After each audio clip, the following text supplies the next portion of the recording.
Welcome to Iraqi Dinar News, where you receive real and authentic updates about the Iraqi Dinar. If you want to stay informed with moment-by-moment developments, make sure to subscribe to the channel and like the video.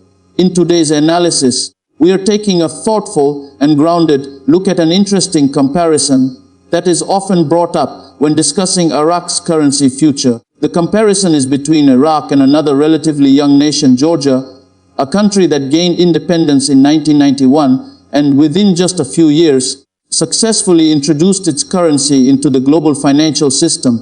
This comparison raises important questions about timelines, economic reforms, and what it truly takes for a national currency to gain international credibility.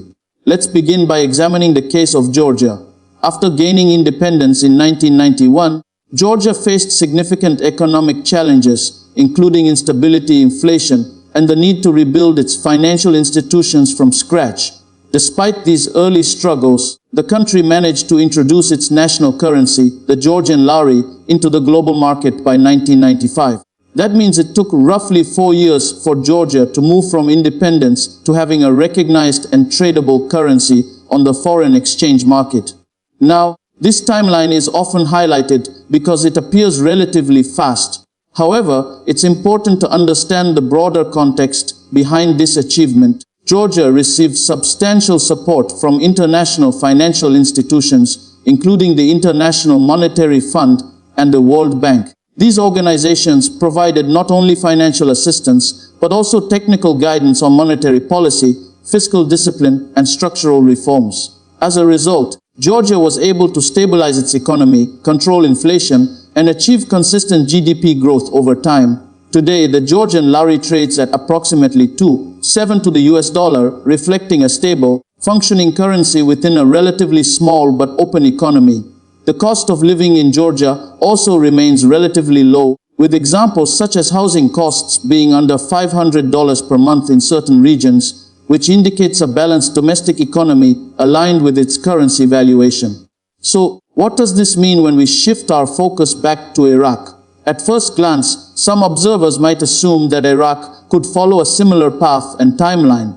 However, this is where careful analysis becomes essential. While both countries have experienced periods of rebuilding and reform, the scale, complexity, and economic structure of Iraq are significantly different. Iraq is a resource-rich country with one of the largest oil reserves in the world. Its economy is heavily dependent on oil exports, which introduces both opportunities and vulnerabilities. Oil revenues provide strong government income, but they also expose the economy to global price fluctuations. This dynamic creates a very different monetary environment compared to a smaller, more diversified economy like Georgia. Additionally, Iraq's financial system has been shaped by decades of conflict, sanctions, and internal challenges.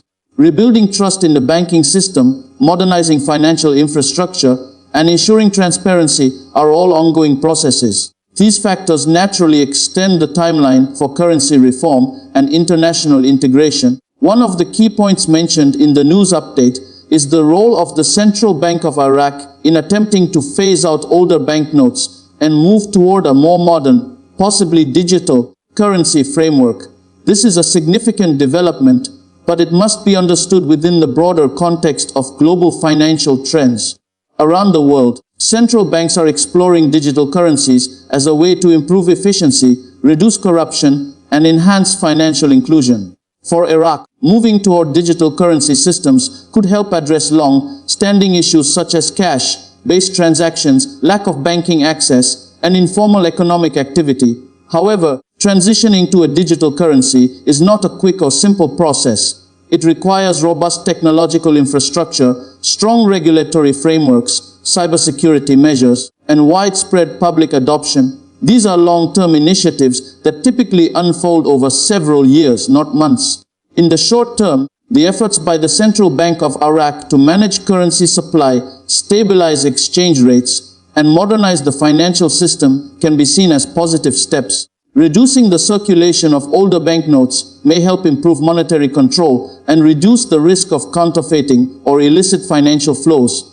At the same time, these actions do not necessarily indicate an immediate or dramatic change in the value of the Iraqi dinar. Currency valuation is influenced by a wide range of factors, including economic productivity, trade balance, foreign reserves, political stability, and investor confidence. When we compare Iraq to Georgia, it becomes clear that while international support from institutions like the IMF and World Bank can play a crucial role, each country's journey is unique. Georgia's relatively small size and simpler economic structure allowed it to implement reforms more quickly. Iraq, on the other hand, must navigate a more complex landscape involving large-scale resource management, regional dynamics, and institutional development. From a short-term perspective, followers of the Iraqi dinar should focus on measurable indicators such as inflation rates, foreign reserve levels, exchange rate stability, and progress in banking sector reforms. These are the building blocks of a stronger currency over time. In the long term, Iraq's potential remains significant. With continued reforms, diversification of the economy beyond oil, and improvements in governance and financial transparency, the country could strengthen its position in the global economy. However, this is a gradual process that requires sustained effort and policy consistency. It is also important to address the idea of timelines. While Georgia managed to establish its currency internationally within 4 years, this should not be seen as a universal benchmark. Different countries move at different speeds depending on their circumstances. Applying a single timeline to all nations can lead to unrealistic expectations. For Iraqi dinar observers, the key takeaway is to approach such comparisons with a critical and informed perspective. Rather than focusing on specific dates or rapid transformations, it is more productive to monitor the underlying economic fundamentals and policy developments. The mention of digital currency initiatives in Iraq is particularly noteworthy because it signals a forward-looking approach by the central bank. If implemented effectively, digital systems could improve transaction efficiency, reduce corruption, and integrate more citizens into the formal financial system. Over time, these improvements can contribute to a stronger and more stable currency environment. However, it is essential to separate technological modernization from currency valuation. While digitalization can enhance the functionality of a currency, it does not automatically increase its value. Value is ultimately determined by economic performance and market confidence. Another important aspect to consider is the role of international partnerships. Just as Georgia benefited from IMF and World Bank support, Iraq continues to engage with these institutions. Such partnerships can provide valuable guidance and credibility, but they also come with expectations for reform and accountability. In conclusion, the comparison between Georgia and Iraq offers useful insights, but should be interpreted carefully. It highlights the importance of international support, economic reforms, and institutional development in building a stable currency.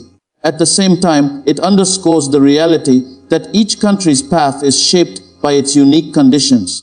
For those following the Iraqi dinar, the current developments suggest a gradual and structured approach to financial modernization rather than a sudden shift. The efforts to streamline currency circulation and explore digital solutions are steps in the right direction, but they are part of a longer journey.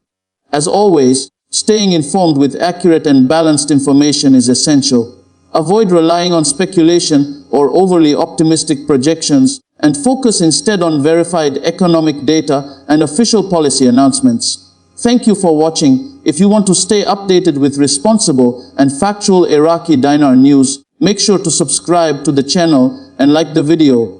Please remember, this content is for informational purposes only and should not be considered financial advice.